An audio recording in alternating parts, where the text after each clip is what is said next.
మనకి క్రికెట్లో కొంతమంది స్టార్ ప్లేయర్స్ ఉంటారు భయ్య. వాళ్ళు క్రికెట్లో అంత హై రేంజ్కి వెళ్ళినా సరే వాళ్ళ మాటలు చూస్తుంటే కొంచెం ఇమ్మెచ్యూర్ లాగా కనిపిస్తాయి. మరి ఆ ఫ్యాన్స్కి కూడా ఒకసారి అనిపించింది, అరే ఇతన్న మనం ఫాలో అయింది, ఇతను క్రికెట్లో చూసుకుంటే మంచిగా ఆడుతున్నాడు, కానీ రియల్ లైఫ్లో ఇతను మాట్లాడేందిరా ఇంత దారుణంగా ఉండే, ఇంత ఇమ్మెచ్యూర్గా మాట్లాడుతున్నాడు, ఎప్పుడు ఏ సందర్భంలో ఏం మాట్లాడాలో కూడా ఇతనికి తెలీదా అని చెప్పేసి కూడా కొంతమంది ఫీల్ అయ్యే వాళ్ళు ఉంటారు.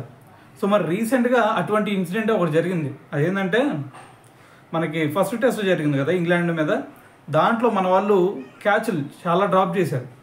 మరి దీని తర్వాత మరి డ్రాప్ చేసిన క్యాచ్ల గురించి మైకెల్ వాన్ మీ అందరికీ బాగా తెలిసే ఉంటాడు.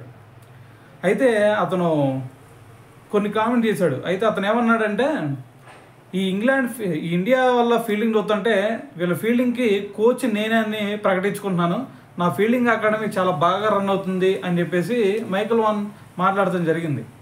అయితే ఇది ఎందుకన్నాడు అంటే, మన వాళ్ళు అంత చెత్త ఫీల్డింగ్ చేశాడు అని చెప్పేసి కొంచెం వ్యంగ్యంగా మాట్లాడా, అంతే కదా ఆన్సర్ దానికి. అయితే మరి దీనికి సంబంధించి చాలామంది మన ఇండియన్స్ ఊరుకోరు కదా. సో మరి మైకెల్ వాన్ వీడియోస్ అన్నీ కూడా, ఏది క్యాచ్ డ్రాప్ చేసిన వీడియోస్ అన్నీ కూడా తీసేసి ఎక్స్లో పోస్ట్ చేశారు. ఇదిగో బాబు నువ్వు చేసిన ఘనకార్యాన్ని నువ్వు క్రికెట్ ఆడేటప్పుడు అని చెప్పేసి ఎక్స్లో పోస్ట్ చేశారు. మరి దీనికి ఆన్సర్ ఏమైనా ఇస్తాడా అంటే ఎటువంటి ఆన్సర్ రాదు. ఎందుకు వచ్చింది, అతను కూడా చేసిన తప్పులే కదా, క్రికెట్లు ఇవన్నీ సహజం.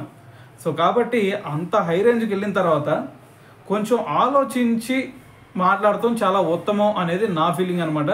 సో మరి దీని గురించి మీరేమనుకుంటున్నారు కింద కామెంట్ చేయండి మరి.